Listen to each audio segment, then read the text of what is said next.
En este video encontrarás todas las respuestas a todos los misterios dentro de la franquicia de Jurassic Park y Jurassic World. ¿Qué fue lo que provocó la erupción del Monte Sibo? Para resolver este misterio tenemos que tomar en cuenta la quinta temporada de Campamento Cretácico, ya que ahí está la respuesta. Si recuerdas, en la quinta temporada de Campamento Cretácico podemos llegar a observar el reactor de Manta Core, que de hecho este reactor funciona con energía geotérmica. Esto básicamente es que se utiliza el calor del interior de la Tierra, que se extrae para calentar un fluido que cuando se calienta cambia de estado y se convierte a vapor. Este vapor va a accionar una turbina que está conectada a un generador eléctrico, y así es como se genera la electricidad. Pero es que lo curioso de esto es que cuando se va desarrollando un campo geotérmico pueden llegar a generarse terremotos, pero terremotos con una magnitud pequeña, magnitudes aproximadamente de 4, y esto básicamente se va a desencadenar cuando se bombea el agua, que recordemos que se bombea agua al suelo para que las altas temperaturas calienten el agua, se vuelva a vapor, pase por lo que es una turbina y entonces ahora sí se genere electricidad. Pero si recuerdas, en la quinta temporada de Campamento Cretácico, gracias a que un Ava X le dispara al reactor de la isla de Manta Core, aquí el reactor pierde todo el equilibrio, por lo cual supongo yo que empieza a bombear más agua de lo que debe, dando como resultado que los terremotos, que si bien sí se pueden llegar a formar pero es con una magnitud baja, poco a poco van incrementando y por ende las placas tectónicas se ven afectadas y por eso el terremoto se siente hasta Isla Nublar. También hay que tomar en cuenta la fecha en donde acontecen los acontecimientos de la quinta temporada de Campamento Cretácico, que esto es a mediados de 2016, entre abril, mayo, junio.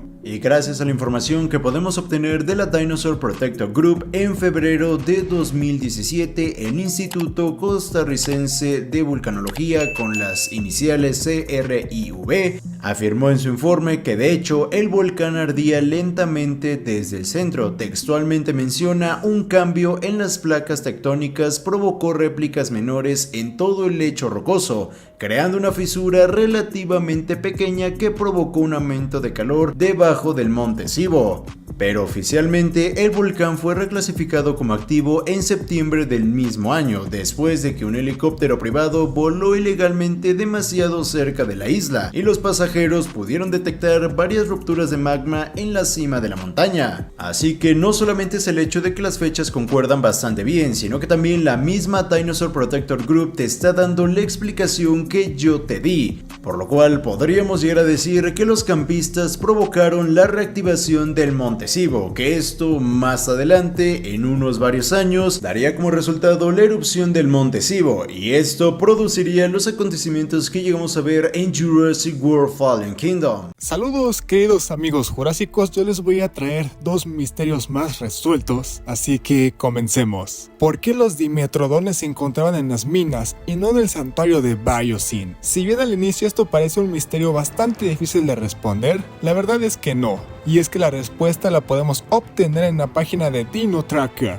En dicha página se nos menciona que ha habido rastros de esta especie en fuentes de agua subterránea, cuevas y sistemas de alcantarillado. Y si a esto le sumamos que las minas de ámbar ya no se usaban, Biosyn tenía el ecosistema perfecto para los dimetrodones. Digamos que esta compañía se daría cuenta de que el ecosistema del santuario no era apto para esta especie, lo que los obligó a mover a los dimetrodones a las minas de ámbar. El siguiente tema del que les voy a hablar es el estado actual de Sorna, ya que igual, gracias a Dino Tracker, podemos saber cuál es el estado de esta isla, la Zona B.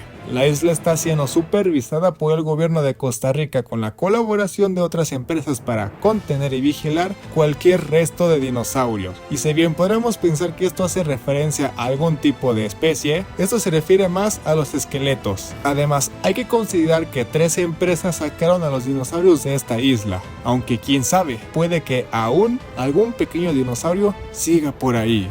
Y antes de despedirme, muchas gracias a Titán por invitarme a formar parte de esta gran colaboración.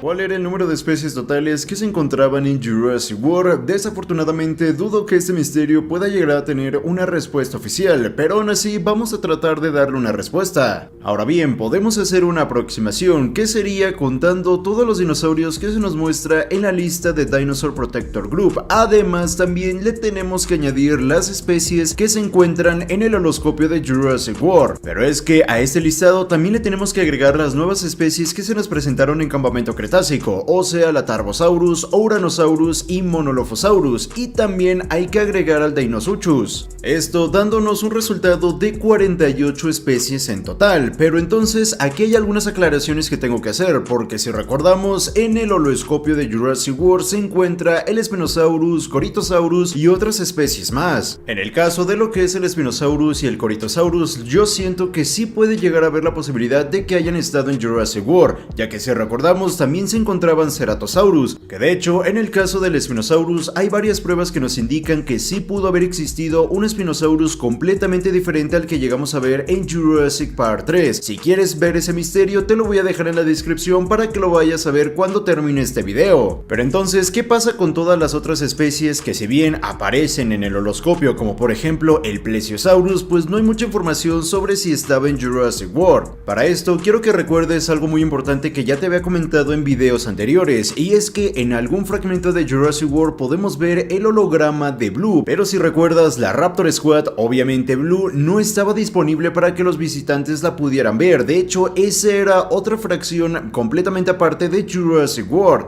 Esto quiere decir que los hologramas que llegamos a ver en el holoscopio no todos tienen que ser una atracción para que los visitantes los puedan llegar a ver. Pero entonces, ¿cuál es el chiste de que exista un holograma de un dinosaurio que ni siquiera está como una atracción y los visitantes no pueden ver? Pues muy bien, para esto hay que recordar las promociones que realizan los zoológicos. Seguramente una vez llegaste a ver una promoción de un zoológico que decía próximamente y salía la imagen de un animal, pero decía próximamente, o incluso dentro del mismo zoológico había ciertas partes donde te indicaban que próximamente se iba a agregar un nuevo animal. Este sistema de promoción es casi igual a lo que llegamos a ver en Jurassic World, y que de hecho en Campamento Cretácico se nos menciona algo interesante, ya que si recuerdas, en la primera temporada de Campamento Cretácico, Darius no sabía de la existencia de los Sinoceratops porque todavía no se habían promocionado en Jurassic World, pero aquí Dave le menciona que se siguen creando nuevos dinosaurios. Obviamente todavía no se promocionan porque tienen que establecerlos en sus recintos, y entonces ahora sí se hace la promoción, ya que a diferencia de los zoológicos convencionales, Jurassic World no puede colaborar con otros zoológicos para que le traigan nuevas atracciones, ya que Jurassic World es el único parque en ese momento que tiene dinosaurios, por lo cual él los tiene que crear, después tiene que establecerlos en sus recintos y ya mucho después se hace lo que es la promoción. Pero entonces, ¿qué hay con los hologramas? Aquí hay de dos opciones. La primera opción es que la mayoría de estos dinosaurios ya se hayan escaneado, porque obviamente para sacar un holograma se tiene que escanear un dinosaurio ya creado, pero todavía no está listo su recinto o aún falta mejorar ciertos detalles para entonces ahora sí ser exhibido y promocionado al público. Pero lo más probable es que algunos hologramas, al momento de que se llegan a observar, seguramente tiene el logo de próximamente. Pero también la otra posibilidad es que haya algunos hologramas que, si bien son de algunos dinosaurios que ya estuvieron en Jurassic World, porque recordemos que Jurassic World abrió en el 2010 y los acontecimientos de Jurassic World, la película, ocurren en 2015, dando la posibilidad de que algunos de estos ejemplares ya hayan muerto, y al igual que en los zoológicos de la vida real se hacen promociones de los ejemplares que ya murieron pero se les hace algún tributo.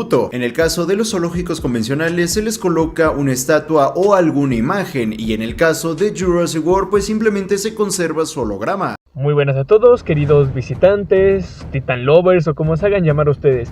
Bienvenidos a una nueva colaboración aquí en el canal de Titan. Pasamos ahora a uno de los misterios que más me gustan. Sin embargo, a primera instancia esto no es un misterio como tal, ya que a raíz de varios comentarios de la comunidad, poco a poco se ha vuelto uno.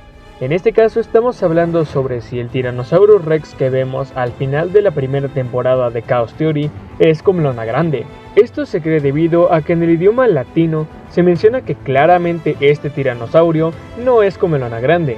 Lo interesante es cuando la vemos en el idioma original, ya que cuando Kenji le pregunta a Darius si es Comelona Grande, la respuesta de Darius es un simple "no es la Rex de Nublar", así que aquí podemos ver como Darius no niega que sea Comelona Grande, solamente mencionó que no es Rexy, pero deja la duda al aire, y esto tiene sentido, ya que si recordarás, anteriormente en la primera temporada, Sammy menciona que se había realizado una investigación hacia Manticore y que a raíz de esto sacaron a Bumpy de la isla. Pero Darius no se sorprende porque haya realizado una investigación hacia Manticore, sino que se sorprende de que Bumpy se encuentre en el continente, y de ahí lo que mencionamos al principio. Darius sabía que se había llevado una investigación hacia Manticore y que probablemente habían trasladado a los dinosaurios a otro lugar, pero nunca pensó que acabarían en el mercado negro. Por lo que al ver un Tyrannosaurus Rex con la misma apariencia de comelona grande en una zona ilegal de dinosaurios, es obvio que a primera instancia le surge la duda si es ella, ya que no tendría por qué estar allí. ¿Por qué los velociraptores de primera generación no aparecen en Jurassic Park 3? Para esto tenemos que recordar que para los acontecimientos de la tercera película, en la isla Sorna se encontraban dos tipos de velociraptores, los de primera generación clonados en 1988 y los clonados por Masrani Global en 1997. En el proyecto Regenesis, parte de la investigación de plumas desprolijas. Sabemos que gracias al colapso ecológico que estaba ocurriendo en la isla Sorna, los territorios y en general la fauna cambiaron. Sin embargo, si recuerdas, para los acontecimientos de Jurassic World Dominion, se lanzaron varias imágenes promocionales en donde se daban información sobre algunos avistamientos de dinosaurios, como por ejemplo, la pareja de Tyrannosaurus Rex del mundo perdido. Y en una de esas imágenes podemos ver a los velociraptores de Jurassic Park 2, al igual que la primera generación de dinosaurios que tenía Bioshin, provenían de Isla Sorna, y varios años atrás, Bioshin había robado bastantes dinosaurios de esa isla, por lo que no los llegamos a ver por cuestiones de territorio. ¿Por qué Rexy, entre comillas, ayudó al Therizinosaurus en la batalla final de Jurassic World Dominion? Esto, más que resolver un misterio, es más que nada una aclaración, porque mucha gente piensa que esto es simplemente pura conveniencia de guión, pero no es así que te voy a explicar por qué el Therizinosaurus no ayudó a Rexy. Primero hay que considerar algo bastante importante, y es que aquí el primer enfrentamiento que se lleva a cabo es entre Rexy y el Giganotosaurus, que son dos depredadores que se encontraban en una misma zona. Al ser dos depredadores alfa, y como podemos llegar a ver en el enfrentamiento, ninguno está retrocediendo ante las amenazas del otro, es evidente que al final estos van a chocar y van a combatir. Pero entonces, ¿por qué el Therizinosaurus se metió en la batalla? Primero hay que recordar que los dinosaurios se encontraban en el centro de las instalaciones de Biosyn gracias a los chips, por lo cual no es una conveniencia de guión de que el Therizinosaurus se encuentre en ese lugar. Y si recuerdas, antes de que el Therizinosaurus se enfrentara al Giganotosaurus, este no tenía ningún interés con el enfrentamiento que estaba ocurriendo entre el Giganotosaurus y Rexy. No fue hasta que el Giganotosaurus observó al Therizinosaurus y le llamó la atención porque es una presa, es un herbívoro, y que de hecho es hasta este punto que el Therizinosaurus trata de intimidar al Giganotosaurus extendiendo sus garras, y que de hecho al no funcionar esta técnica, entonces utiliza la agresividad por miedo. Que esta básicamente es la respuesta a un estímulo que supone una amenaza para el animal, y más cuando no puede huir, y si te das cuenta, esa es la condición del Therizinosaurus. No es que el Therizinosaurus estuviera ayudando a Rexy, ni mucho menos, simplemente se estaba defendiendo de un estímulo, en este caso del Giganotosaurus. La agresividad que realiza el Therizinosaurus es porque se puso en amenaza su bienestar y su seguridad, por lo cual la agresión es un comportamiento normal, y que de hecho incluso todavía cuando Rexy se alza para darle más pelea al Giganotosaurus, si te das cuenta, el Therizinosaurus nunca se abalanza contra el Giganotosaurus, siempre mantiene la distancia y extendiendo sus garras. Por lo cual no, el Therizinosaurus no estaba ayudando a Rexy, simplemente se estaba defendiendo de una amenaza que era el Giganotosaurus. Origen de los Nasutoceratops. Gracias a Chaos Theory se nos da una posible pista de dónde venían los Nasutoceratops. Si recuerdas, en la primera temporada de Chaos Theory, después del primer encuentro que tienen Darius y Ben con los Atrociraptors, Darius estaba sorprendido ya que eran Atrociraptors, ya que estos no eran de la mansión Lockwood. Pero lo interesante es cuando ve a un Nasutoceratops. Aquí vemos que Darius no se sorprende, ni siquiera menciona que no sea de la mansión. Esto quiere decir que el Nasutoceratops provino de la mansión, ya que si recuerdas, en la mansión había equipo para crear dinosaurios. Porque en la segunda temporada de Jurassic World Chaos Theory podemos llegar a ver a más Kentrosaurus. Si recuerdas, en este canal se ha hablado de que Bioshin está detrás de la investigación a la isla de Manticore, por lo que ésta pudo haber obtenido a los dinosaurios de esa isla. Y aquí podríamos pensar que Bioshin tomó muestras de ADN de Pierce y las haya vendido al mercado negro, y este se encargó de clonar a más Kentrosaurus. Incluso, ¿por qué no? También podríamos llegar a pensar que vendió al mismo Pierce. No sobrevuelan aviones en Jurassic World. Uno de los misterios más curiosos de Campamento Cretácico es por qué no pueden sobrevolar aviones en Isla Nublar. Para esta respuesta nos podemos basar en la vida real. En este caso se utilizarán los parques de Disney, ya que es lo que más se asemeja a Jurassic World. Existen varias causas por las cuales los aviones no pueden sobrevolar los parques de Disney.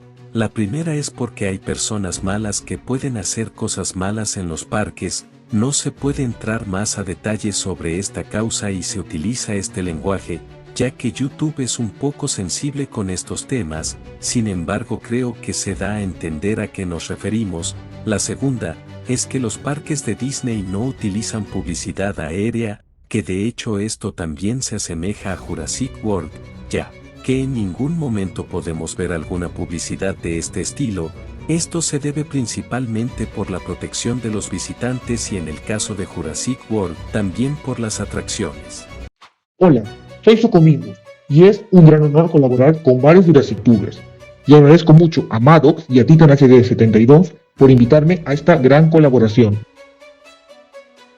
¿Alguna vez te preguntaste cómo es el ciclo biológico de un parásito que afecta a los dinosaurios?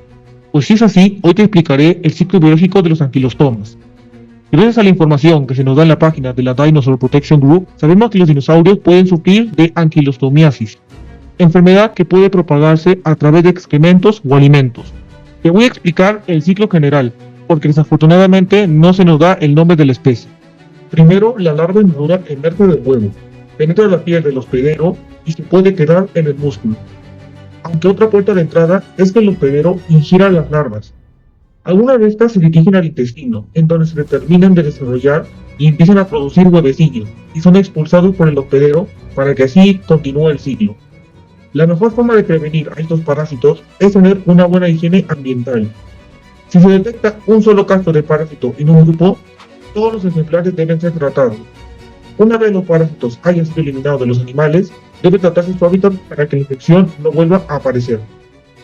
¿De qué está hecho el genoma del Scorpius Rex? Esto la verdad es un misterio bastante interesante y un poco complicado de resolver, más que nada porque nuevamente entramos a la parte subjetiva. Oficialmente sabemos que el Scorpius Rex tiene ADN del pez escorpión y también podríamos llegar a pensar que tiene ADN de rana, de serpiente, de Velociraptor y de Tyrannosaurus Rex. Dudo mucho que el Scorpius Rex tenga ADN de otras criaturas, esto más que nada porque recordamos que estamos en los inicios de la creación de los supuestos híbridos por parte de Henry Wu. Y por si te lo estás preguntando, el genoma del Indoraptor está compuesto de Indominus Rex y de Velociraptor, pero en la película se nos explica que solamente acomodaron el genoma. Esto quiere decir que solamente tomaron los genes que ellos querían que formaran parte del nuevo genoma del Indoraptor, por lo cual aquí ya no se agregó nada, simplemente se acomodó y se seleccionó. Hola, ¿qué tal, Dino amigos? Yo soy Scorpius Rex para los que no me conocen y quisiera agradecerle a Titan por tenerme en cuenta y sobre todo por estar haciendo actualmente la colaboración más grande de la saga jurásica. Espero les guste mucho y que apoyen bastante este video porque significa mucho para todos nosotros. Además de demostrarnos que sí les gusta que colaboremos entre JurassicTubers. ¿Cuándo fue creada la Scorpius Rex? Para resolver este misterio tenemos que basarnos en el capítulo 4 de la tercera temporada de Camp Cretaceous. En este episodio Sammy menciona una instalación que lleva 5 años en construcción. Esto quiere decir que desde el 2010 esta instalación está en construcción. Podríamos llegar a pensar que desde el 2011 ya estaba terminada la Scorpius Rex. Y el ataque que sufrió Henry Wu pudo ocurrir ese mismo año o incluso a inicios del 2012. para que así este lapso de tiempo sea coherente para la creación de la Indominus Rex. Iniciaremos con uno de los misterios que más ha sonado en la comunidad, y es cómo sobrevivió la Mosasaurus durante mucho tiempo sin comer. Pero antes de darte la respuesta a este misterio, tenemos que establecer cuánto fue el tiempo en el que estuvo la Mosasaurus sin comer, y para esto tenemos que remontarnos a la tercera temporada de Campamento Cretácico. Si recuerdas, en esta temporada hay una conexión con el inicio de la escena de Jurassic World Fallen Kingdom, en donde escapa la Mosasaurus, y aquí se nos explica que el lapso de tiempo que duró desde el 2015 hasta el escape del Mosasaurus que podemos ver al inicio de Jurassic World Fallen Kingdom fueron 6 meses, que más adelante te voy a explicar por qué este lapso de tiempo no es tan grande. Así que ya una vez establecido este lapso de tiempo, entonces ahora sí vamos a resolver este misterio. Una de las respuestas más sonadas para darle respuesta a este misterio es que la Mosasaurus tiene ADN de cocodrilo y que esto le permitió sobrevivir mucho tiempo sin comer, pero vamos a profundizar un poco en este tema. Para poder confirmar si es que la Mosasaurus tiene ADN de cocodrilo, hay que empezar a recolectar todas las piezas del rompecabezas, y para esto hay que irnos a la información que se nos da en la página de Dino Tracker. Aquí se nos menciona que la Mosasaurus tiene escamas quilladas, además de eso es incapaz de masticar, y que el Mosasaurus atrapa a sus presas con sus grandes dientes en forma de cono y se traga el bocado entero o lo desgarra en trozos más pequeños. Si bien las escamas quilladas no es una característica única de los cocodrilos, ya que por ejemplo otras serpientes llegan a presentar este mismo de escamas, hay que recordar que los cocodrilos tienen osteodermos, que esto igual los tiene la Mosasaurus. Pero es que además también hay que recordar que la Mosasaurus no puede masticar el alimento, y esta es una característica que tienen los cocodrilos. La digestión de los cocodrilos es más lenta que los mamíferos, lo que refleja su metabolismo, que es más lento durante el reposo, y su incapacidad para dividir y masticar su alimento. Ahora te estarás preguntando cómo que un metabolismo lento. Pues para esto hay que recordar que el cocodrilo es un animal de sangre fría, o sea que transforma el calor del sol en energía orgánica. Esto significa que requieren menos energía para mantener sus funciones vitales y por lo tanto pueden sobrevivir con menos frecuencia de alimento. Además también hay que recordar que los cocodrilos son capaces de almacenar grandes cantidades de grasa en su cuerpo. Estas reservas de energía le permiten sobrevivir durante periodos prolongados sin alimentarse, ya que pueden utilizar las reservas de grasa como fuente de energía. Ahora bien, otras características fisiológicas que le ayudan al cocodrilo es la eficiencia en la digestión, ya que pueden extraer una gran cantidad de nutrientes de una sola comida y absorberlos gradualmente a lo largo del tiempo. Esto les permite aprovechar al máximo la energía obtenida de una presa. Y como te había mencionado anteriormente, los cocodrilos son ectotermos, entonces la capacidad de mantener una temperatura corporal más baja puede reducir la necesidad de energía y por lo tanto disminuir la frecuencia de alimentación. Y algo que es bastante obvio pero hay que mencionarlo, ya que esto sí que lo llegamos a ver con la Mosasaurus, es que los cocodrilos suelen vivir en ambientes acuáticos y muchos de ellos pueden bucear y permanecer sumergidos durante largos periodos. Esto reduce la necesidad de actividad física constante, lo que también contribuye a la eficiencia en el uso de la energía, que esto es básicamente lo que llegamos a ver en el tema de la Mosasaurus, ya que la Mosasaurus se encuentra en su estanque, por lo cual no requiere recorrer largas distancias, por lo tanto puede llegar a entrar en periodos de reposo y esto significa que va a ahorrar más energía, por lo cual el consumo de alimento no tiene que ser tan prolongado. Si bien el lapso de tiempo en el que un cocodrilo puede llegar a sobrevivir sin comer depende del tamaño y de las características del cocodrilo, aproximadamente los adultos pueden llegar a sobrevivir entre 2 o incluso 3 años. Ahora bien, si nos ponemos a pensar de que no hayan utilizado ADN de cocodrilo para crear el Mosasaurus, sino que de alguna serpiente o de algún otro tipo de reptil, esto más o menos sería exactamente lo mismo, donde se vendría manejando la reserva de energía, metabolismo lento y adaptaciones al ayuno. Así que si en algún momento se llega a confirmar que la Mosasaurus no tenía ADN de cocodrilo sino de una serpiente o de algún reptil, esta respuesta que te acabo de mencionar funcionaría de la misma manera. Solo deberíamos quitar las partes específicas que caracterizan a un cocodrilo, pero de ahí en fuera aquí ya tienes la respuesta a este misterio. ¿Por qué The Handler no eliminó a Brooklyn? Si bien a primeras esto parece una simple conveniencia de guión, vamos a analizar esto con más detalle. Para esto hay que recordar en qué condiciones se quedó Brooklyn. Se quedó medio inconsciente y con una gran hemorragia. Considerando su estado sin ningún problema, The Handler podría dejarla así y no preocuparse. Pero es que hay otro factor más, y este factor es la alosaurio, por lo cual dejar a Brooklyn medio inconsciente con una gran hemorragia y que por la zona se encuentre un alosaurio, pues si te das cuenta el margen de error es muy pequeño. Si bien no podemos negar que la única idea y propósito por el cual se incluyeron a los Spinoceratops en la franquicia eran simplemente ser el reemplazo de Bumpy y convertirse en una Bumpy 2.0, no podemos dejar de lado ese misterio que han dejado al aire, y es básicamente por qué los Spinoceratops prefieren un clima frío y no pueden llegar a adaptarse a un clima caliente. Si recuerdas, en la cuarta temporada de Campamento Cretácico se nos explica que estos Spinoceratops son organismos endotermos, esto quiere decir que son de sangre caliente, son aquellos capaces de regular y conservar su temperatura corporal interna con independencia de las condiciones del medio externo. Pero ahora bien, ¿por qué entonces los Spinoceratops no pueden llegar a soportar un clima cálido?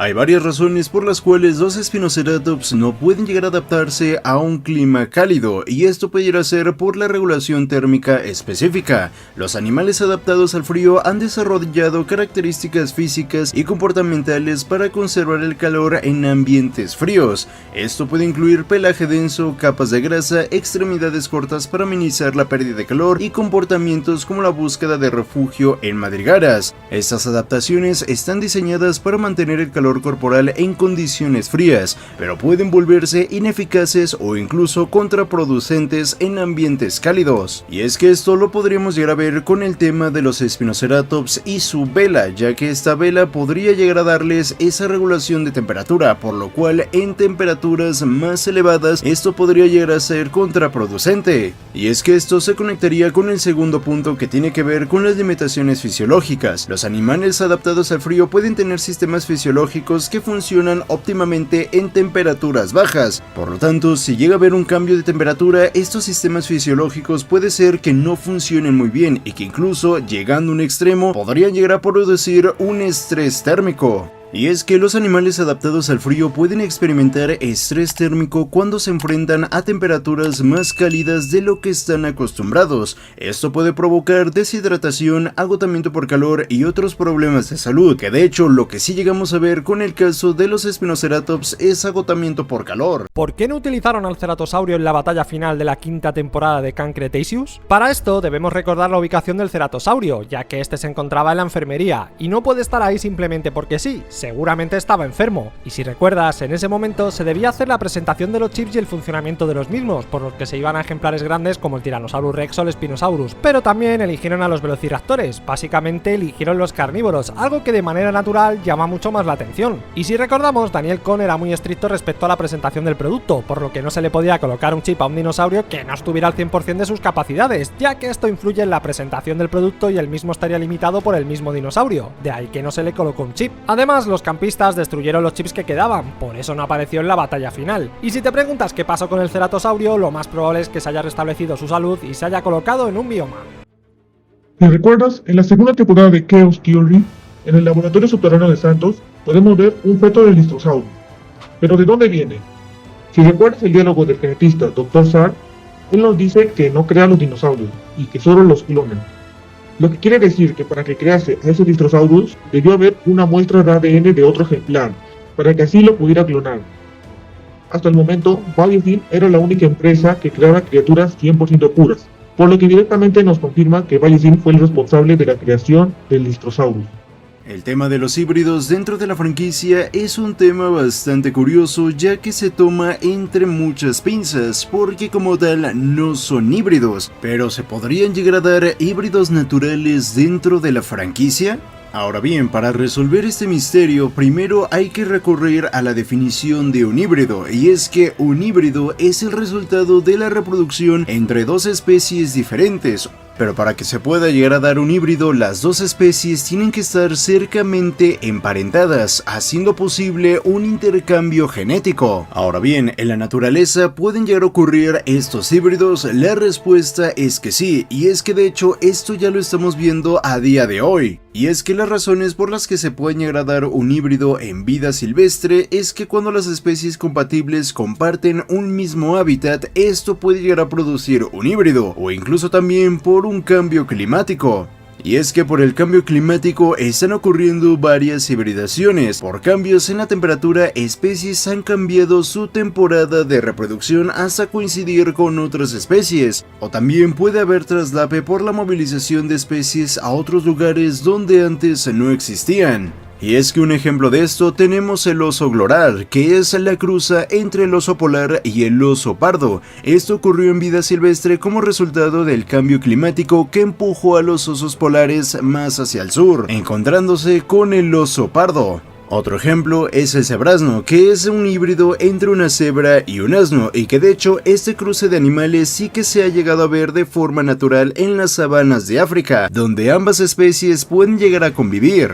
Pero antes de pasar con ciertas características, quiero que recuerdes que estos casos de híbridos en animales son muy raros y no son muy frecuentes. Y es que los factores responsables por lo cual una hibridación es algo bastante raro tiene que ver en primero con la relación genética cercana. Las especies que están más estrechamente relacionadas genéticamente tienen una mayor probabilidad de producir híbridos exitosos. Esto se debe a que comparten un mayor porcentaje de material genético y tienen una estructura genética más similar, lo que facilita la reproducción entre ellas. También no podemos dejar de lado la compatibilidad reproductiva. Las especies deben ser compatibles reproductivamente en términos de anatomía y fisiología. Esto incluye tener sistemas reproductivos similares que permitan la fertilización y el desarrollo del embrión. Por lo tanto, si hay diferencias significativas en la estructura de los órganos reproductores, la reproducción exitosa puede ser imposible. También como otro factor entra la compatibilidad del número de cromosomas. Los híbridos generalmente heredan un conjunto de cromosomas de cada uno de los padres, por lo tanto es importante que las especies parentales tengan un número similar de cromosomas para que la descendencia híbrida tenga una cantidad adecuada de material genético. Y la más obvia es la compatibilidad en el tiempo y el lugar. Las especies deben encontrarse en el mismo lugar y en el mismo tiempo para que ocurra la hibridación. Esto puede ser influenciado por factores como la distribución geográfica, comportamiento de migración y la temperatura de reproducción. Entonces, ahora bien, ¿es posible que se pueda llegar a producir un híbrido natural dentro de la franquicia? Pues la respuesta es que no. Y es que si recuerdas, los dinosaurios de la franquicia no tienen un genoma puro. De hecho, su genoma está formado por varios genes de diferentes animales, dando como resultado que la compatibilidad genética sea muy difícil de conseguir, esto por todas las variaciones de genes que tienen los dinosaurios. Y ahora bien, en el caso de los dinosaurios que no están genéticamente modificados y que tienen un genoma puro, pues aquí también entra nuevamente lo de lo que es la compatibilidad genética. Y para esto me voy a basar en un ejemplo como es el ligre. El ligre es un híbrido entre un león macho y una tigresa, pero estos híbridos no se pueden llegar a dar de forma natural. Y es que para que se pueda llegar a formar un ligre requiere de la interacción y de la mano humana, no se llega a cabo de manera natural. Y si bien en este video te llegué a dar dos ejemplos de híbridos que se dan de forma natural, son casos muy raros y muy poco frecuentes, dando como resultado que dentro de la franquicia es muy poco probable, e incluso yo podría llegar a decir casi imposible, de que se pueda llegar a formar un híbrido natural. Y también recordar que la biología tiene ciertas reglas, y es que por esto que la mayoría de los animales híbridos suelen ser estériles, pues los cromosomas quedan impares y no puede haber meiosis, así que la misma biología pone sus límites. Algo curioso que podemos ver en la temporada 4 de Camp Cretaceous es el lugar en donde estaba el Nothosaurus. Y para tratar de darle una respuesta a este misterio de por qué el Nothosaurus se encontraba en las alcantarillas, tendremos que tomar algunos datos de la serie. Primero podemos ver cómo el huevo del Nothosaurus se encontraba en la superficie. Esto quiere decir que alguien lo puso ahí. Pero ¿por qué lo habrán colocado ahí? Bueno, pues podríamos pensar que esto se debe a los biomas de Mantacore. ya que puede ser que aún no tenían listo un bioma para el Ankylosaurus o simplemente no sabían dónde colocarlo, por lo que simplemente optaron por lanzarlo a las alcantarillas. Que a primera vista esto suena bastante ridículo, pero recuerda que estamos hablando de una empresa que pensaba que las dinobatallas era un negocio rentable. Al inicio sí lo habría sido, pero en el futuro no sería para nada sostenible, por lo que no hay que sorprendernos de las malas decisiones de esta empresa toda ridícula. Para terminar, solo quiero mandarle las gracias a mi querido amigo Titan por permitirme estar en esta colaboración y espero que no sea la última. Otro misterio que requiere una respuesta es cómo es el ciclo biológico de las garrapatas que afectan a los dinosaurios. Antes de mencionar el ciclo biológico de las garrapatas, primero hay que saber qué tipo de garrapata afecta a los dinosaurios, y esto lo podemos llegar a saber gracias a la página de Dinosaur Protector Group. Y es que si bien no nos dan alguna información de cuál es el tipo de la garrapata, sí que se nos muestra una imagen de cómo se ve las garrapatas que afectan a los dinosaurios, y ahí está la respuesta. Y es que por la imagen de la garrapata que podemos llegar a ver en la página de Dinosaur Protector Group, sabemos que es una garrapata que forma parte de la familia Ixodidae. Estas básicamente se caracterizan porque sí presentan un escudo dorsal al igual que dimorfismo sexual. Y este tipo de ectoparásitos no solamente afectan a los mamíferos, sino que también afectan a los reptiles, y sé que con lo que te acabo de decir ya empiezan las primeras dudas. Y es que como tú sabes, los dinosaurios tienen más parentesco con las aves que con los reptiles, pero recuerda que estamos hablando de los dinosaurios de la franquicia, no los de la vida real. Que si bien en la franquicia hay pequeñas pistas que nos indican que los dinosaurios, al igual que los de la vida real, cuando son dinosaurios 100% puros, sí que tienen un gran parentesco con las aves. Recuerda que esta información viene de la página de Dinosaur Protector Group, específicamente de toda la recopilación de información que se obtuvo a través de los paleoveterinarios de Jurassic World. Esto quiere decir que no nos estamos refiriendo a que estas garrapatas afecten a los dinosaurios 100% puros, sino que estas garrapatas pueden llegar a afectar a los dinosaurios de Jurassic World. Y si recuerdas, estos dinosaurios no son 100% puros, por lo cual, entre comillas, tiene lógica que este tipo de garrapatas de la familia Ixodidae afecta a los dinosaurios. Y ya pasando con su ciclo, realmente no tiene mucha diferencia cuando lo comparamos con la familia Argacidae, que es básicamente son los huevecillos, pasa larva, de la larva pasa ninfa y de la ninfa pasa macho adulto, que también aquí se puede reproducir una hembra adulta, que esta va a poner los huevos para así continuar el ciclo. Al no tener información sobre el género de la garrapata, te comparto simplemente el ciclo biológico general de una garrapata, pero recuerda que dependiendo del género es el número de huéspedes que requiere para completar su ciclo. Antes que nada les quiero mandar un saludo a todos los que se encuentran viendo esta colaboración y a Maddox por contactar con la mayoría de nosotros. Ahora sí vamos con los misterios. ¿Por qué Blue no atacó a Rexy? Para darle una respuesta a este misterio hay que tener en cuenta tres aspectos que son muy importantes. El primero es el instinto de supervivencia, el segundo la comunicación no verbal y por último el cansancio. En el caso del instinto de supervivencia, en algunos casos los animales pueden abandonar o dejar una pelea cuando sienten que la situación se vuelve demasiado peligrosa o amenazante. Dicho instinto puede llevar a que se retiren para evitar lesiones graves o incluso la muerte. Y si te das cuenta, esto ocurre con Blue ya traía lesiones del enfrentamiento anterior, por lo cual ahora nuevamente enfrentarse a Rexy no le convenía. Es cuando el instinto de supervivencia haría presencia, entrando en el segundo aspecto, que es la comunicación no verbal. Durante una pelea, los animales a menudo se comunican entre sí a través de señales no verbales, como posturas corporales, sonidos y gestos, y si uno de los animales interpreta correctamente las señales de sumisión del otro, puede optar por retirarse para evitar una confrontación. Que si te das cuenta, esto lo podemos ver en la misma película. Si bien Blue no realiza una conducta de sumisión, podemos ver cómo Blue trata de retirarse del enfrentamiento, y después de esto podemos ver la respuesta de Rexy hacia esta conducta, la aceptándola y retirándose para que no se dé un segundo enfrentamiento.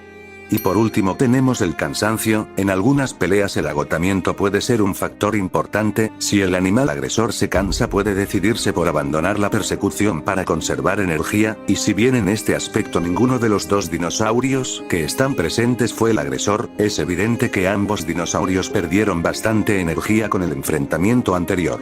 Juntando estos tres factores podemos obtener la respuesta del por qué Blue no atacó a Rexy y viceversa. Y si tienes la duda de por qué Rexy atacó a la Indominus Rex, esto es fácil de resolver. Para esto recordemos que en la segunda temporada de Camp Cretaceous el territorio de Rexy era la calle principal, esto te lo menciono porque la respuesta se debe a la territorialidad. Como debes saber, la territorialidad es una causa extendida de conflictos, sucede cuando un animal defiende una zona concreta de la intromisión por parte de otros animales, manteniendo así el acceso exclusivo a los recursos disponibles en dicha zona. Estos recursos pueden incluir los alimentos o zonas para la anidación. Y si te das cuenta, todas estas características concuerdan con Rexy, así que ahí tienes la respuesta. En resumen, Blue y Rexy no se atacaron porque ambas estaban cansadas y no tenían interés ni necesidad de pelearse. ¿Cuáles podrían llegar a ser las propiedades farmacéuticas de los dinosaurios? Este es un tema bastante interesante y que de hecho se tocó un poco en Jurassic World Dominion, esto gracias a lo que es el paleo-ADN y las propiedades farmacéuticas que podían llegar a tener estos dinosaurios. Para este caso voy a tomar un ejemplo de la vida real y haciendo hincapié en el aspecto de los colmillos de los Triceratops, Sinoceratops y toda la familia que comprende este tipo de dinosaurios. Pero quiero que tengas en cuenta que dependiendo de la especie animal es el tipo de propiedades farmacéuticas que puede llegar a tener, pero en este caso solamente voy a tomar como ejemplo lo que son los colmillos de los elefantes. En el caso de la medicina tradicional asiática se utilizan los colmillos de elefante y cuernos de rinoceronte en preparaciones herbales y tónicos, y se cree que estas preparaciones tienen propiedades curativas y fortificantes para el cuerpo. Pero hasta donde yo tengo entendido, todo esto no tiene una justificación científica sólida, por lo cual esto lo dejo al aire, pero a lo que me refiero es que esto también lo podríamos llegar a ver con el tema de los dinosaurios. También, ¿por qué no?, se podría llegar a analizar con mayor profundidad el veneno del dilofosaurio y quién sabe, podría llegar a servir como algún tipo de antiinflamatorio o por lo menos llegar a tener unas que otras propiedades con esta característica. La habilidad del Pyroraptor. Una de las conductas que más sorprendió en Jurassic World Dominion es la del Pyroraptor y de ahí el misterio, cómo puede nadar y aguantar la respiración. Este misterio es sencillo de resolver ya que tenemos muchos ejemplos en que basarnos de la vida real y estamos hablando de los pingüinos. Solo debemos tomar algunas de las capacidades que tienen los pingüinos que les permiten nadar y aguantar la respiración en aguas frías, y las mismas capacidades y habilidades las adaptamos y pasamos al Pyroraptor. Primero debemos hablar de la capacidad pulmonar. Antes de sumergirse, los pingüinos realizan respiraciones profundas para llenar sus pulmones de aire. Esto proporciona una reserva de oxígeno que pueden utilizar mientras están bajo el agua. El segundo punto es el buceo y la apnea. Los pingüinos son expertos buceadores y pueden sumergirse a grandes profundidades. Durante el buceo su ritmo cardíaco disminuye para conservar oxígeno y no podemos olvidar la mioglobina muscular. Los músculos de los pingüinos contienen altas concentraciones de mioglobina, una proteína que almacena oxígeno, lo que les permite utilizar más eficientemente el oxígeno almacenado en los músculos durante el buceo. Y el último aspecto es la capa de grasa aislante. Los pingüinos tienen una capa de grasa debajo de su piel que actúa como aislante térmico para ayudar a mantener su temperatura corporal mientras nadan en aguas frías. Y te lo vuelvo a recordar, estas características, si bien son de los pingüinos, podemos simplemente pasarlas y adaptarlas al Pyroraptor, y ahí está la respuesta. En resumen, el Pyroraptor puede nadar de esa forma porque de forma esencial puede aguantar la respiración y almacenar aire en sus pulmones. Además, probablemente tiene una capa de grasa que le permite nadar en aguas congeladas sin perder una cantidad significativa de calor corporal que le evita congelarse. Obviamente esta habilidad de nadar no la puede usar durante demasiado tiempo, pues moriría de hipotermia. Se podría llegar a ver dinosaurios mestizos. Y es que en pocas palabras, un animal mestizo es un animal que resulta de la cruza de dos razas distintas, que aquí hay que tener en cuidado, no es lo mismo un mestizo que un híbrido. Y es que en el caso de los mestizos sí van a formar parte de la misma especie, a diferencia de un híbrido, que si recuerdas, un híbrido es la cruza de dos especies diferentes, y la diferencia con un mestizo es que hay diferencia pero de razas, más no de la especie. Y es que cuando se habla de este tema de animales mestizos, es bastante lógico que voy a tomar como ejemplo a los perros, ya que es el mayor ejemplo que podemos llegar a encontrar a día de hoy. Y es que la posibilidad de que se produzca un mestizo en animales depende principalmente de la compatibilidad genética entre las especies involucradas. Por ejemplo, en el caso de los perros pertenecen a una sola especie, que es Canis lupus familiaris, por lo que técnicamente pueden reproducirse entre sí y producir descendencia. Sin embargo, dentro de esta especie hay una gran diversidad genética, lo que significa que algunas razas pueden tener más compatibilidad genética que otras. Y es que si bien podríamos llegar a decir que todo recae en la compatibilidad genética, la verdad es que para que se produzca un mestizo hay otros factores que van a determinar esto, y te los voy a contar a continuación. No podemos dejar de lado las barreras reproductivas. Aunque los perros son una sola especie, algunas razas pueden tener diferentes genéticas lo suficiente grandes como para crear barreras reproductivas que dificulten o impidan la reproducción entre ellas. Estas barreras pueden deberse a diferencias en el tamaño, la estructura física o el comportamiento reproductivo. Obviamente no podemos dejar de lado la fertilidad y viabilidad. Aunque se pueda llegar a lograr la reproducción entre razas diferentes, la fertilidad y viabilidad de la descendencia mestiza puede variar. Algunas combinaciones de razas pueden resultar en cachorros que son menos fértiles o que tienen problemas de salud debido a la mezcla genética, dando como resultado que al final no se puede llegar a dar una viabilidad en la descendencia. Y es que en el caso de la viabilidad y fertilidad no solamente es el factor de la distancia genética entre las especies progenitoras, sino que también aquí entraría la diferencia en el número de cromosomas o barreras reproductivas pre o post-cigóticas. Ahora bien, todo esto es posible en la naturaleza a día de hoy, pues es muy complicado que se llegue a dar, de hecho es muy raro. Y ya entrando de materia con la franquicia, es posible que podamos llegar a tener mestizos de dinosaurios dentro de la franquicia, pues la respuesta sería que no.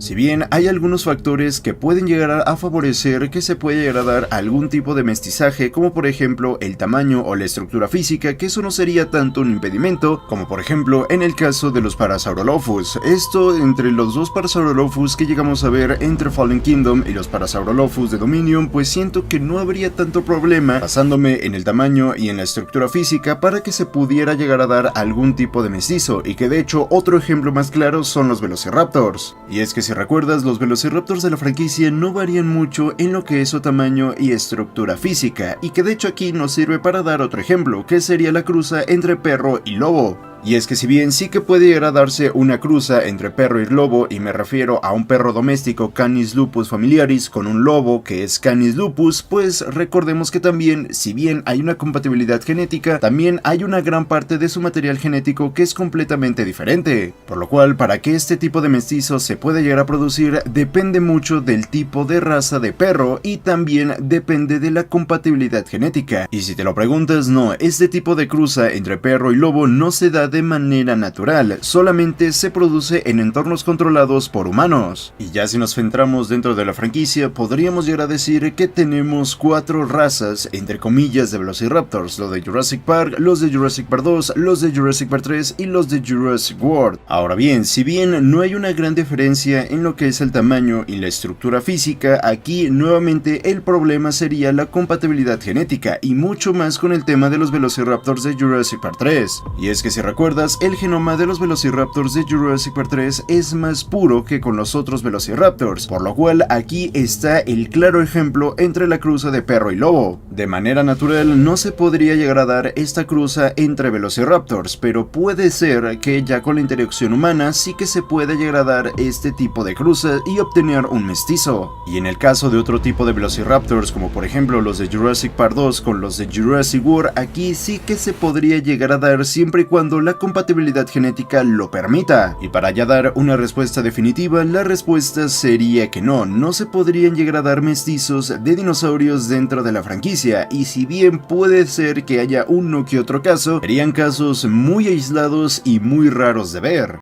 Porque Jeva tiene una coloración diferente a la de los otros Galliminus.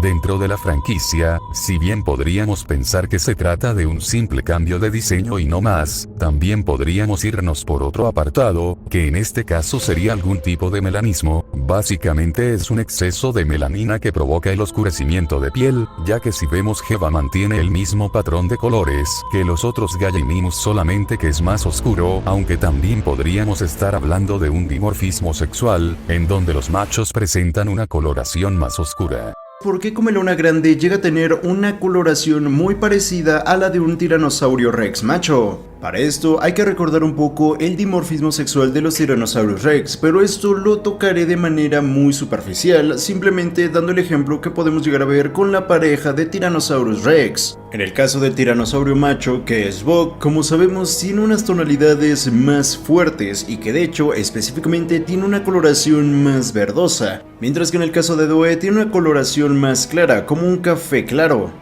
Este patrón de dimorfismo sexual se ha mantenido estable y que de hecho también Comelona chica ha mantenido este mismo patrón, pero entonces ¿por qué Comelona grande no? Para esto primero quiero que nos centremos en la coloración de Comelona grande, porque si te das cuenta, si bien tiene una coloración más parecida a la de un tiranosaurio macho, no es exactamente igual. Por lo cual, a pesar de que sea una coloración muy parecida a la de un tiranosaurio rex macho, no es la misma y que de hecho aquí podríamos llegar a pensar que se debe a una competencia intraespecífica. Y es que en el caso de las especies donde las hembras compiten por recursos o territorio, la coloración similar a la de los machos puede ayudar a disuadir a otras hembras y afirmar su dominancia. Y es que en un estudio se señala cómo se podían llegar a beneficiar las hembras de jacobino de cuello blanco al tener un plumaje muy llamativo parecido a la de los machos. Que de hecho en el mismo estudio se menciona que solamente una pequeña proporción de las hembras presenta esta característica y que de hecho esto también se aplica con Comelona grande. Y es que desafortunadamente no sabemos si Comelona grande pertenece a los 7 tiranosaurios rex originales que creó InGen. Probablemente Comelona grande sea una tiranosaurio rex de segunda generación. Eso podría llegar a explicar por qué es un caso aislado hasta el momento dentro de la franquicia. Si recuerdas en la tercera temporada de Camp Cretaceous, después de que Sammy fue atacada por la Scorpius Rex, vemos que su piel pasa a tener una coloración verdosa. Pero, ¿por qué? Y si bien, obviamente se debe al veneno de la Scorpius, vamos a explicar la fisiopatología de esto. Solo ten en cuenta que no sabemos mucho de este veneno, y que estamos hablando de un veneno ficticio. Este cambio podría deberse a los altos niveles de bilirrubina, porque podríamos pensar que el veneno de la Scorpius Rex produce algún tipo de anemia hemolítica, que es cuando los glóbulos rojos se degradan más rápido de lo normal. En este proceso, los glóbulos rojos tienen hemoglobina, esta se descompone en varios componentes, entre ellos la biliverdina, y de ahí pasa a la bilirrubina. Y los altos niveles de bilirrubina pueden producir ictericia, en donde la piel pasa a tener una coloración amarillenta verdosa. Siguiendo con otro misterio, ¿por qué la Indominus Rex es tan agresiva? Para poder dar una respuesta lo más completa posible, dividiré esta respuesta en dos, una parte genética y otra que tiene que ver con factores externos. En la parte genética me voy a basar de lo que sabemos sobre la Indominus Rex, en donde básicamente sabemos que su genoma está conformado por varios genes de diferentes depredadores. Por lo tanto, al llegar a tener varios genes de diferentes depredadores, es por obviedad que va a tener un comportamiento similar a todo este conjunto de genes, dando como resultado un animal que probablemente sea inestable, dando como resultado que el Indominus Rex mostraría un grado de agresividad mayor al de cualquier dinosaurio o animal natural, ya que no solamente se están mezclando genes agresivos de un animal. Mezclando todos estos genes de depredadores daría como resultado un animal que tiene características de depredador exageradas, por lo tanto también podría volverse inestable. Y que de hecho hasta cierto punto podría llegar a explicar por qué el Indominus Rex mata entre comillas por deporte, que realmente no es que lo hiciera por deporte, sino que más bien tendría que liberar todas esas características exageradas de un depredador. Y es que si las características de este depredador están exageradas, es por obviedad que también lo van a hacer los instintos, por lo cual el instinto de caza estaría muy elevado de lo normal. Eso explicaría por qué el Indominus Rex mata pero no se alimenta de los animales. Mata para poder expresar los instintos que están sobreexagerados, no porque tenga hambre. Y es que si a eso le sumamos factores externos como la falta de enriquecimiento ambiental, ya que como sabemos los animales necesitan estímulos y actividades que imiten su entorno natural para mantenerse física y mentalmente sanos. Y cuando hay una falta de este enriquecimiento puede llevar al aburrimiento y a la frustración, lo que a su vez puede manifestarse como agresividad. Ahora imagínate ser un individuo que tiene todos esos instintos de depredador exagerados y que los estás acumulando dentro de un recinto. Cuando salgas al medio ambiente vas a tener que expresar todos esos instintos, lo que te llevará a buscar tu lugar en la cadena alimenticia. Hola mis raptores, hoy les presento. ¿Qué pasó con Junior después de los acontecimientos de Jurassic Park: El mundo perdido? La verdad es que esta respuesta es muy subjetiva, pero en este caso la respuesta es la siguiente. De acuerdo a la conducta de la pareja de T-Rex, lo más probable es que Junior se haya quedado con ellos hasta que llegó a la etapa juvenil. Después de esto viene el colapso ecológico de zona. En el hipotético caso de que Junior no haya muerto durante este tiempo, le tocaría la llegada de Biosyn y Mantacorp. Aquí tenemos dos opciones. La primera es que haya sido capturado por Mantacorp y que de hecho, más adelante el esqueleto que llegamos a ver en el bioma de los T-Rex de Mantacorp sea de él. La otra opción es que haya sido capturado por Biosyn, mantenido en sus instalaciones y al igual que con sus padres y otros dinosaurios fue vendido al mercado negro. Blue y la partenogénesis. ¿Por qué Blue no utilizó la partenogénesis antes de Jurassic World Dominion? Bueno, a pesar de que pienses que esto es solo una conveniencia de guión, la verdad es que no, ya que esto se debe a la causa principal por la que se produce la partenogénesis, y la principal causa es que es una forma de aumentar el número de individuos de la comunidad y hacer frente a condiciones adversas para que más adelante se pueda realizar una reproducción sexual normal. Y si recuerdas, antes de los acontecimientos de Jurassic World Dominion, Blue tenía una manada que era la Raptor Squad, por lo que no necesitaba usar la partenogénesis para nada, y para los acontecimientos de Jurassic World Fallen Kingdom, el ecosistema no era apto, ya que si lo recuerdas, estaba el factor de la erupción del Monte Sibo, y ya para los acontecimientos de Jurassic World Dominion, bueno, ahí sí, Blue ya se encontraba sola y en un ecosistema mucho más estable.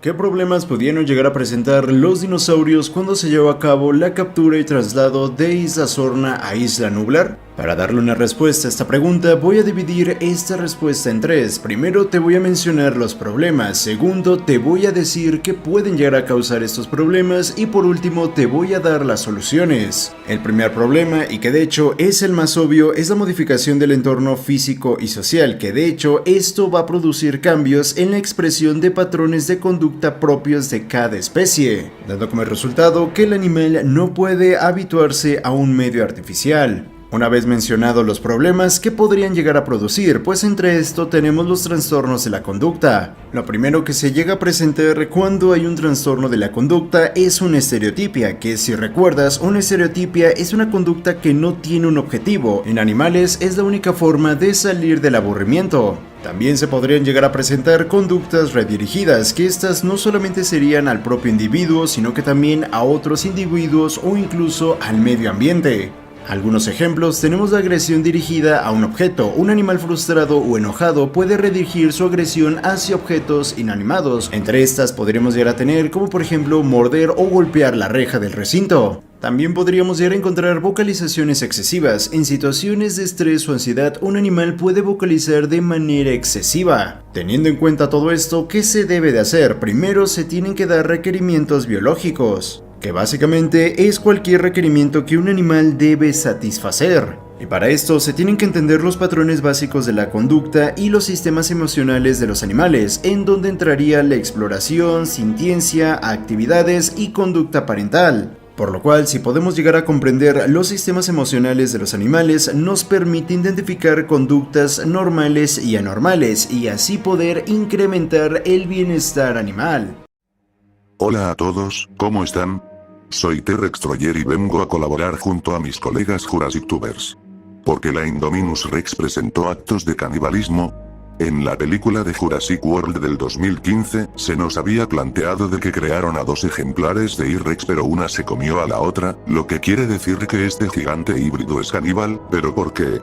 La razón por la que el Indominus Rex es caníbal es porque uno de los dinosaurios que forman parte de su código genético es el Majungasaurus, dinosaurio abelisáurido que vivió en lo que hoy es la isla de Madagascar, y apareció por primera vez en el canon en la serie de la teoría del caos. Este dinosaurio se sabe que es caníbal dado a que en su registro fósil, el cual dice que en sus fósiles encontraron marcas de mordidas que fueron hechas por otro Majungasaurus, lo que demuestra el canibalismo en esta especie, así que es por eso que la Indominus Rex también presenta rasgos caníbales. El camuflaje de los atrociraptores. En la serie de Jurassic World Chaos Theory, se nos mostró que los atrociraptors se pueden camuflar, cambiando el color de su piel para adaptarse mejor al entorno. Primero siendo de colores pálidos como Ghost y después pasando a la skin que son cada uno. Esto puede ser que pase dado a que estos animales poseen cromatóforos, que son células con pigmentos en su interior. Estas células son las responsables de la coloración de la piel, y puede ser que estas últimas están en la capa más externa de la piel de los atrocis, y es por eso que pueden cambiar de color. Que el huevo de Bumpy tiene una coloración diferente a otros huevos que hemos llegado a ver a lo largo de la franquicia. Si recuerdas, el huevo de Bumpy tiene una coloración verdosa y con unas manchas verdosas oscuras, pero ¿por qué se da este tipo de coloración? Primero tenemos que definir que el color de los huevos depende de dos pigmentos, la biliverdina y la protoporfirina. Este último es un pigmento que se encuentra en los glóbulos rojos de las aves, los cuales se adhieren a los huevos en el oviducto y aportan el color marrón. Y que de hecho ya con esto ya te expliqué también por qué en el maletín se encuentran algunos huevos que tienen una coloración marrón. Pero es que en algunos casos existe una enzima que entra al proceso de pigmentación del huevo en el infundíbulo del oviducto, y esta enzima transforma la normal hemoglobina del ave en biliverdina. Lo que hace es que cuando se adhiera a la cáscara otorgue la tonalidad azul verdosa, pero las aves con esta particularidad ponen menos huevos que una gallina entre comillas normal.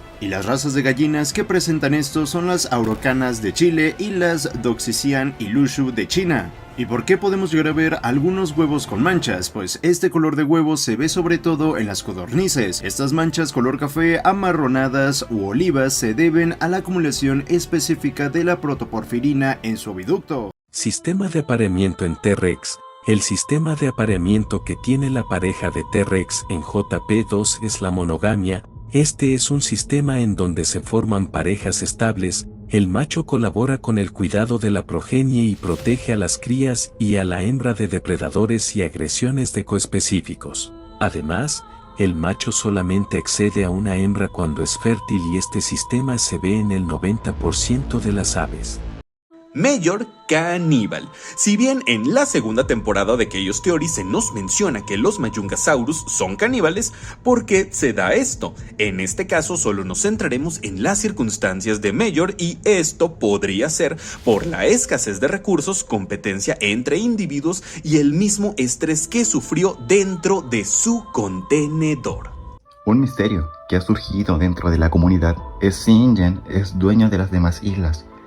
Y con las demás islas estamos hablando de las que conforman las 5 muertes. Claro, obviando Isla Sorna. Y si bien la respuesta es no, vamos a explicarlo. Si recuerdas, en Jurassic Park, Hammond menciona que aún estaban alquilando Isla Nublar al gobierno. Esto quiere decir que todavía estaban pagando por usar dicha isla.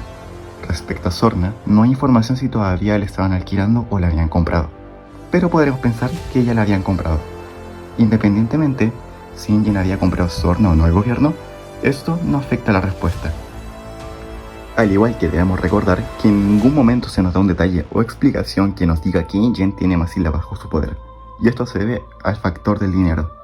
Si tomamos en cuenta que InGen ya está gastando dinero tanto en Nublar como en Sorna, y todavía no hay un ingreso de estas islas, añadiendo la cantidad de alimentos para los animales, instalaciones, equipamiento y personal de InGen no puede darse el lujo de estar alquilando las demás islas.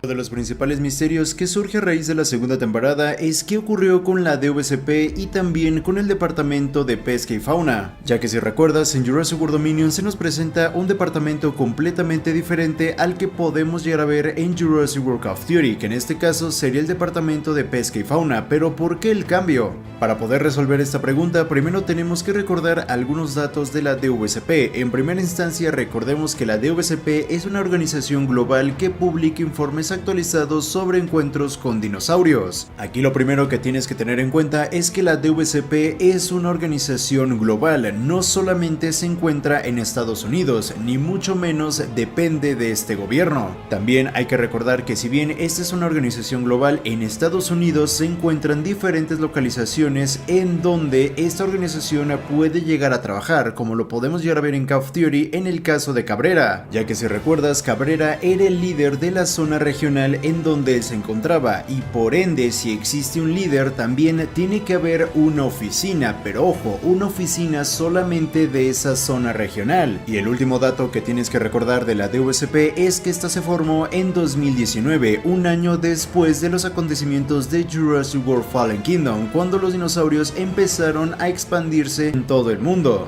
Sin embargo, en Jurassic World Dominion se nos presenta un departamento completamente diferente, que es el departamento de pesca y fauna, que de hecho es una agencia que sí existe en la vida real, pero ojo, es un departamento del interior de los Estados Unidos. Básicamente, el departamento de pesca y fauna es una institución gubernamental, y si recuerdas, una institución gubernamental es toda entidad que depende directa o indirectamente de un gobierno, que en este caso sería el gobierno de los Estados Unidos. Pero entonces la pregunta sería, ¿por qué para los acontecimientos de Jurassic World Dominion ya no vemos a la DVCP y ahora vemos al departamento de pesca y fauna? Pues muy bien, para esto hay que recordar el diálogo que se nos menciona en el primer capítulo de la segunda temporada de Call of Duty, y es que en dicho capítulo se menciona que la oficina de la DVCP empezó a disolverse, esto a raíz de todo lo que surgió a partir de las acciones que estaba realizando Cabrera. Pero es que lo más importante de este diálogo es que se menciona que todas las acciones que se estaban realizando por parte de dicha institución fueron absorbidas por instituciones gubernamentales. Y si ya conectaste todos los puntos, aquí es donde entra el departamento de pesca y fauna, pero entonces te está surgiendo otra pregunta: si solamente la región de Cabrera fue la que empezó a disolverse, ¿por qué ya no volvemos a ver a la DVCP? Para esto tenemos que tomar en cuenta una de las escenas que se nos presenta en la primera temporada de Jurassic World Call of Duty, y es que si recuerdas, hay una escena en la primera temporada de Jurassic World Call of Duty en donde están transportando de manera ilegal a un Baryonyx, básicamente compra y venta, pero los dos camiones son de la DVCP,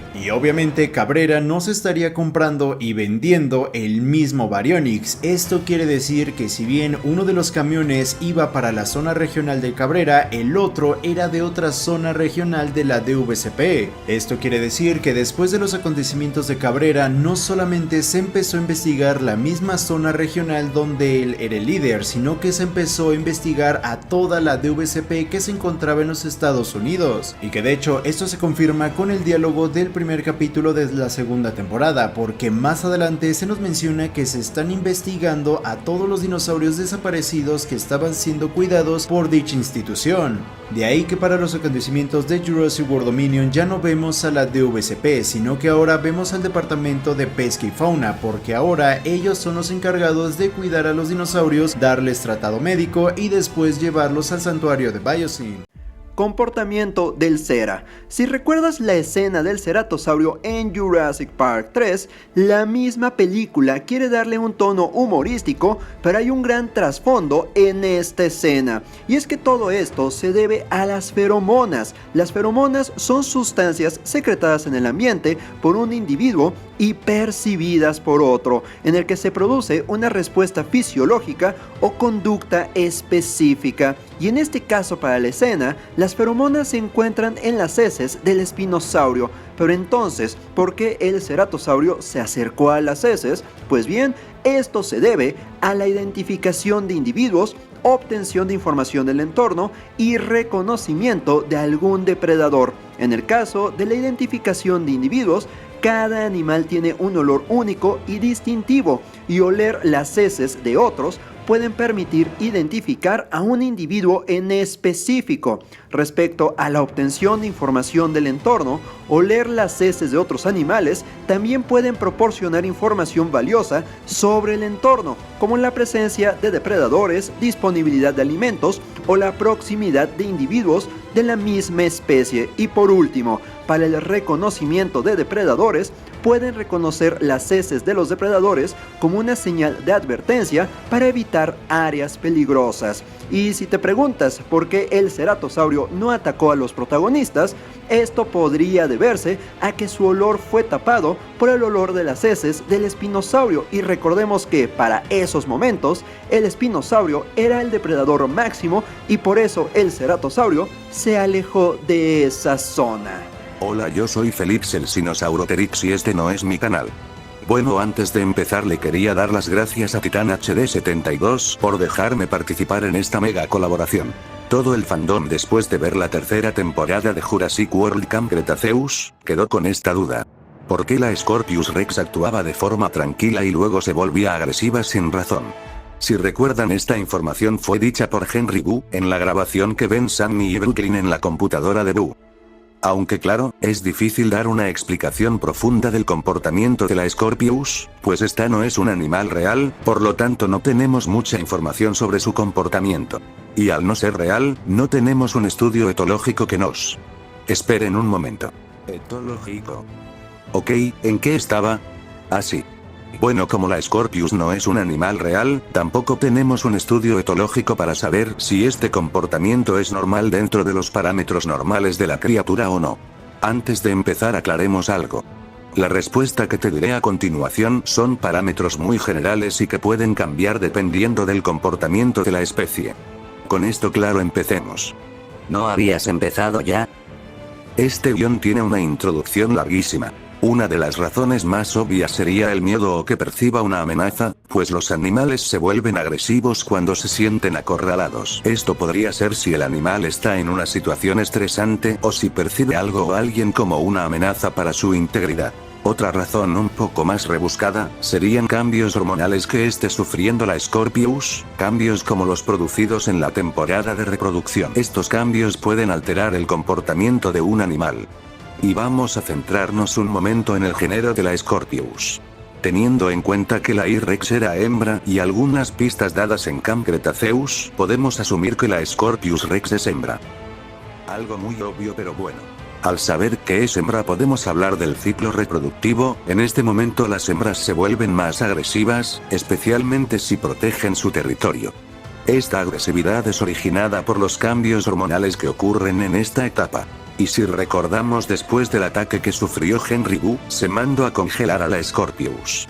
Y también recordemos que esta se reproduce de manera asexual, por lo que no hay que descartar que para ese momento ya estuviese preñada. Es algo rebuscado la verdad, pero tendría sentido ya que la Scorpius no estuvo suelta mucho tiempo, así que el hecho de que ya tuviera el huevo de su hijo a punto de ser puesto resolvería el por qué nació tan rápido. Otra razón podría ser que la Scorpius tenga un umbral bajo de provocación, o sea que se arrecha rápido la Scorpius.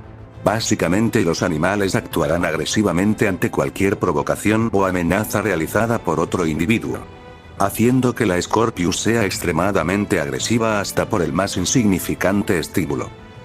Y por último, recordemos que la Scorpius fue el primer híbrido entre comillas, creado por Henry Wu, pues no descartemos que ésta tenga algún problema de salud mental. Trastornos de ansiedad, trastornos compulsivos o cambios en el estado de ánimo. Para quien trabajaba Bobby Nular. Si recuerdas, después del enfrentamiento que tiene Bobby Nular con Ben y Sammy, este le habla a alguien por teléfono mencionando que tienen un problema. Para resolver este misterio debemos centrarnos en lo que pasa después, ya que después vemos que unos trabajadores de DVSP, que entre ellos se encontraba Jensen, atacaron a los campistas con 2 Beckley Spinax y más adelante Cabrera les menciona que no conocía este plan. Con esto ya descartamos a Cabrera como posible jefe de Bobby Nular.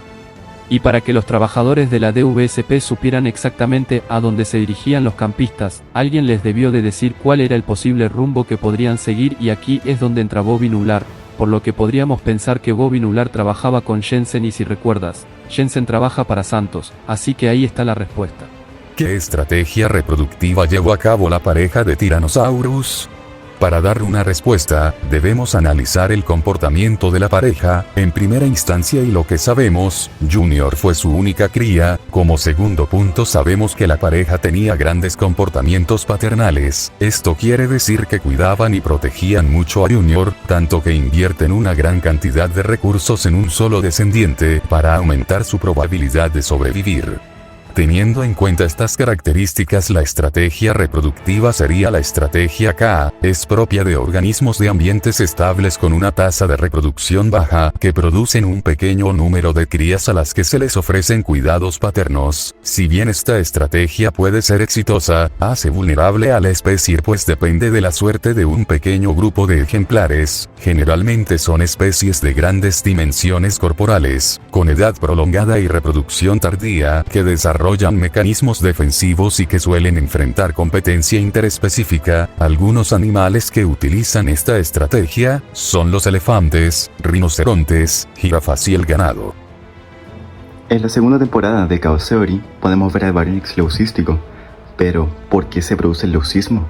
El leucismo es una particularidad genética debido a un gen recesivo que da un color blanco a la piel, tanto al pelaje y al plumaje del individuo. Este gen influye en el proceso de formación de la melanina, y a diferencia del albinismo, aquí los ojos mantienen su color normal y tampoco son más susceptibles a la luz solar. ¿Cuál es el carnívoro más grande dentro de la franquicia?